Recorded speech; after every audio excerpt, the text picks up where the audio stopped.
Hola, bienvenidos al curso de Ingeniería de Producción. Para empezar con este curso antes debemos definir conceptos importantes. Etapas de producción. El ciclo normal de un pozo productor son: exploración, perforación, terminación y reparación, producción, desarrollo y abandono. Luego de las actividades de perforación, terminación y reparación. Luego de estas actividades de perforación comienzan el proceso de la extracción de crudo o etapa de producción, donde se busca la más ideal al perforar y completar un pozo. Durante su etapa de producción, pueda presentar una tasa de flujo óptimo, pero los pozos petroleros casi no se presentan así, ya que estos suelen presentar una serie de problemas durante su desarrollo, los cuales nos provocan una disminución de su tasa de producción y también se producen deterioros de las instalaciones y equipos de producción, lo cual nos incrementa los costos de operación y el mantenimiento de los pozos petroleros.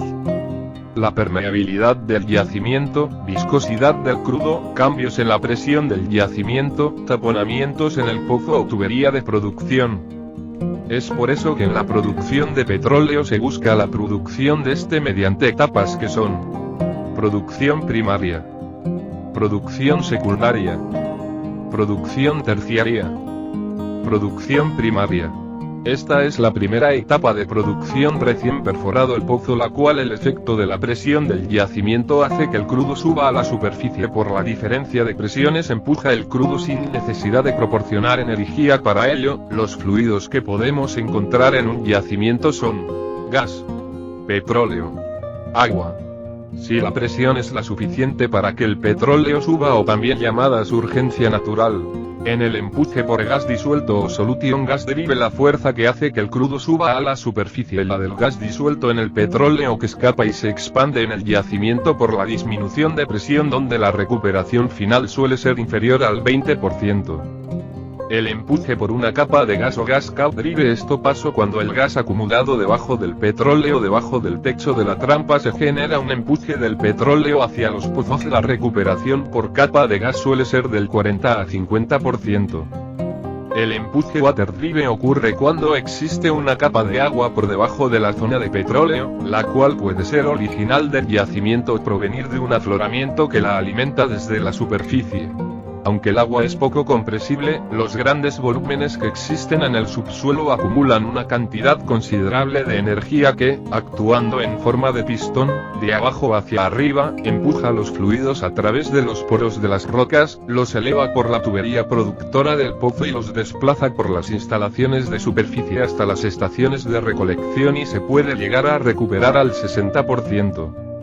En la mayoría de los casos, después que pasa un tiempo, las presiones que habían dentro del yacimiento disminuyen, así como la energía natural que empuja a los fluidos desaparecen, y esta producción desaparece y el pozo se ahoga, y es necesario suministrarle energía para seguir produciendo el crudo, lo cual se utilizan métodos artificiales para seguir produciendo, lo cual se utiliza equipos conocidos como unidad de bombeo, el cual se encargará de proporcionarle la energía para la extracción del yacimiento. Esta es la parte más costosa de la explotación del yacimiento, donde se emplean tuberías de producción o tubing. La tubería de producción es el conducto para los fluidos producidos por el pozo.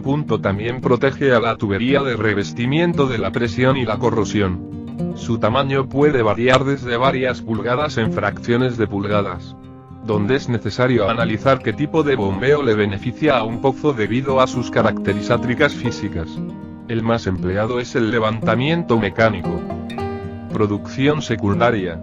Cuando el empleo de métodos artificiales de bombeo deja de ser suficiente, se ingresa a la etapa secundaria o producción secundaria, donde más energía adicional es administrada al reservorio por medio de la inyección de agua, gas o cualquier otro método alternativo. Por ejemplo, la inyección de agua o gas en determinados pozos llamados inyectores, donde desplaza volúmenes de petróleo a los pozos que se consideran productores. La razón económica para utilizar recuperación secundaria es obtener volúmenes adicionales de petróleo llamados reservas adicionales o secundarias, que consiste en reponer y mantener la presión en el yacimiento. La inyección de agua se volvió popular por elevar el factor de recuperación y se debe a la disponibilidad general de agua, la relativa facilidad de inyección, facilidad de propagación en el yacimiento, Eficiencia en general para desplazar aceite. La recuperación secundaria se define como la adición de energía externa al yacimiento por medio de la inyección de un fluido a manera invisible con el fin de mantener la presión y realizar un desplazamiento por dicho fluido inyectado que puede ser agua o gas. Que su objetivo es elevar el factor de recuperación o acelerar la recuperación, la cual se puede llevar a cabo de tres maneras. Inyección periférica de agua. Inyección central. Inyección en arreglos. La recuperación mejorada. La recuperación mejorada es la inyección de sustancias que pueden no estar presentes en el yacimiento pero inyectadas a condiciones específicas con el fin de alterar las propiedades de los fluidos contenidos o de la roca para así tener mejor movilidad de los fluidos de interés hacia los pozos productores para elevar el factor de recuperación. La clasificación de recuperación mejorada se pueden dividir en dos grandes grupos que son térmicos y no térmicos.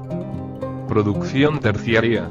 Es cuando la recuperación secundaria no es suficiente para mantener el ritmo de producción, se les aplica otros métodos, que son llamados de forma conjunta como recuperación terciaria, mejorada o asistida.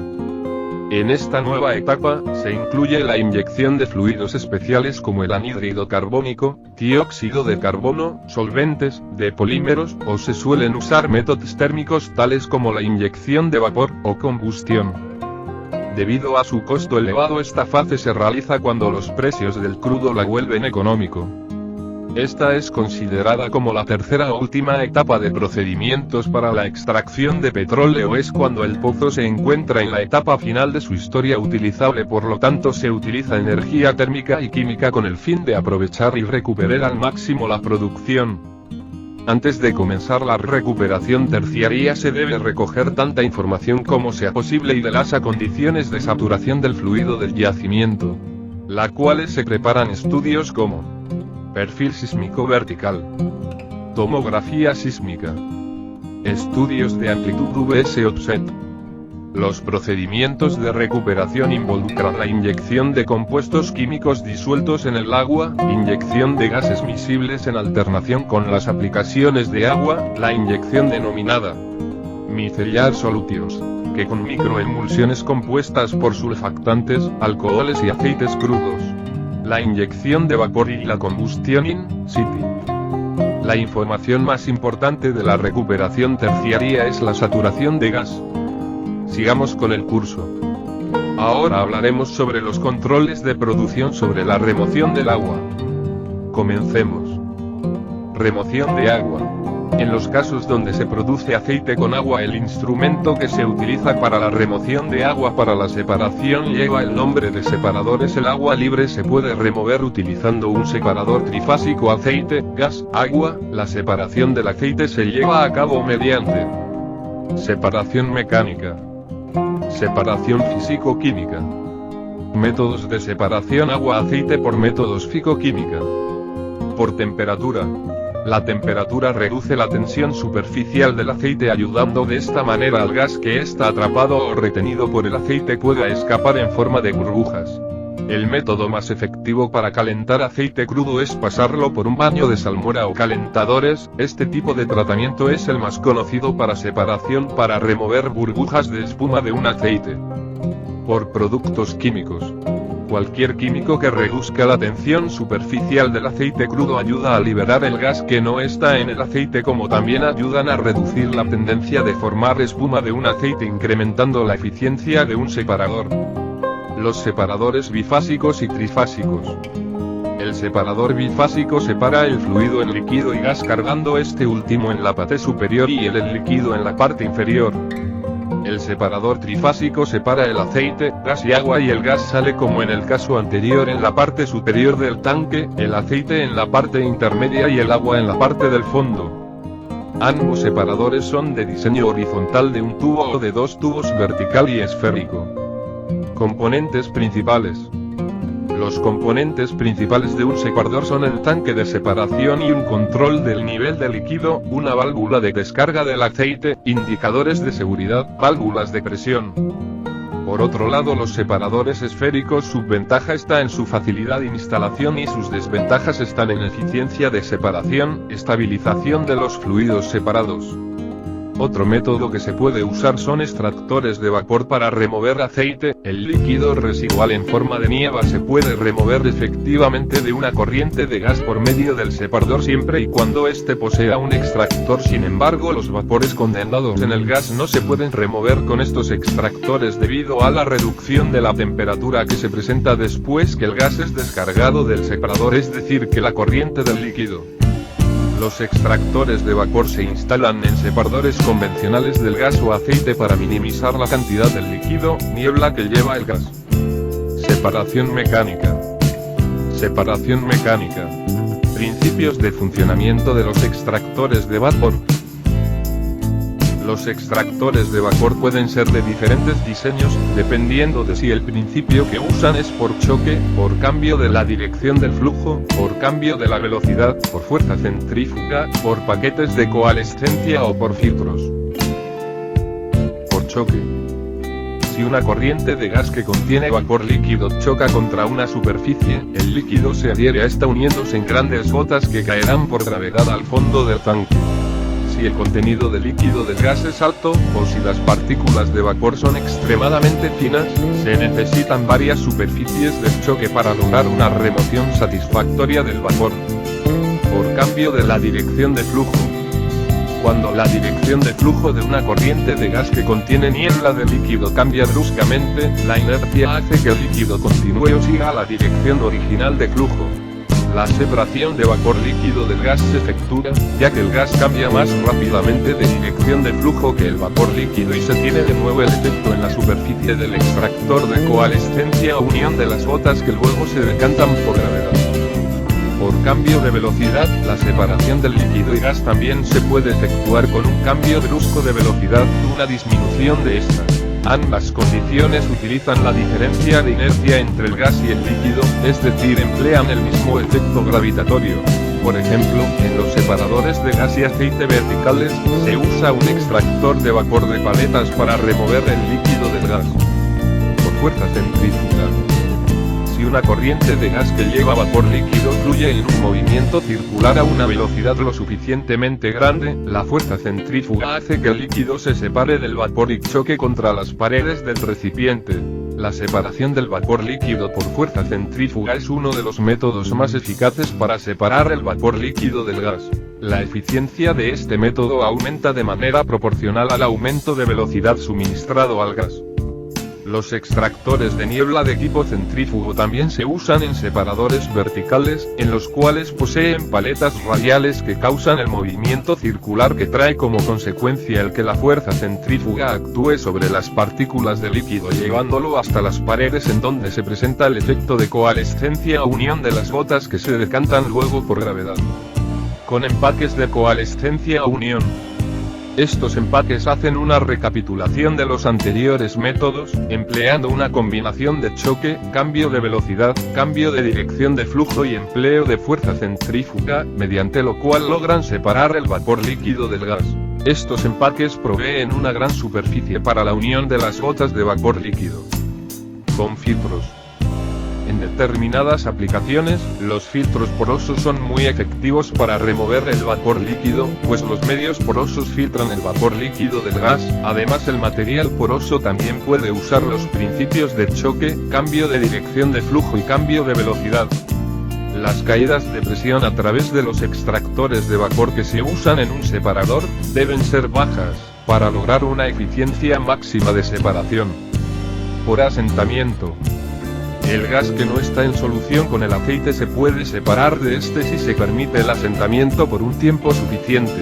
Para aumentar el tiempo de retención de un líquido que entra a un sistema en cantidad fija, se necesita un aumento en el tamaño del tanque o un aumento en la profundidad del líquido en el separador. Sin embargo, el aumento en la profundidad del aceite en el separador puede traer como consecuencia una disminución en la salida del gas que no está en solución. Por agitación. El gas que no está en solución puede estar atrapado mecánicamente en el aceite por la tensión superficial y la viscosidad de este último, entonces la agitación puede causar que las burbujas de gas se unan y se separen del aceite en un tiempo menor que el requerido si no se empleara este método. La agitación se obtiene por movimiento, vibración o separación por tabiques o pantallas, buffering. por separación. Hay un elemento, el cual se puede instalar a la entrada de un separador, que esparce el aceite y lo dispersa de tal manera que el gas puede escapar rápidamente del aceite. Este tipo de elemento suministra beneficios adicionales para la eliminación del choque del fluido a alta velocidad contra las paredes opuestas del separador. Las pantallas básicamente son capas delgadas que llevan el aceite desde la entrada hasta la parte inferior, formando cascadas que ayudan, como ya se dijo, a la separación del gas. Otra forma especial de separación por pantallas utiliza empaques de coalescencia y se usan principalmente para remover el gas que no está en solución dentro del aceite. Separadores de medida. Fuera de separar los fluidos del pozo en aceite, gas y agua, un separador puede acondicionarse a un sistema de medida para los líquidos. Estos tanques se refieren comúnmente como separadores de medida y se consiguen en tipos bifásicos y trifásicos. Un separador de medida de dos fases separa el fluido en líquido y gas y mide el líquido en la porción más baja del tanque. Un separador de medida trifásico separa el fluido en aceite, agua y gas y puede medir solamente el aceite o ambos. La medición de los líquidos se logra acumulándolo, aislándolo y, finalmente, descargándolo en un volumen dado en un compartimiento en la parte más baja del tanque. Hay separadores de medida de tipo aceite espumoso, el cual utiliza un control del nivel del líquido de cabeza hidrostática que proporciona una buena seguridad en las mediciones basada en pesos y no en volúmenes. Separación por etapas.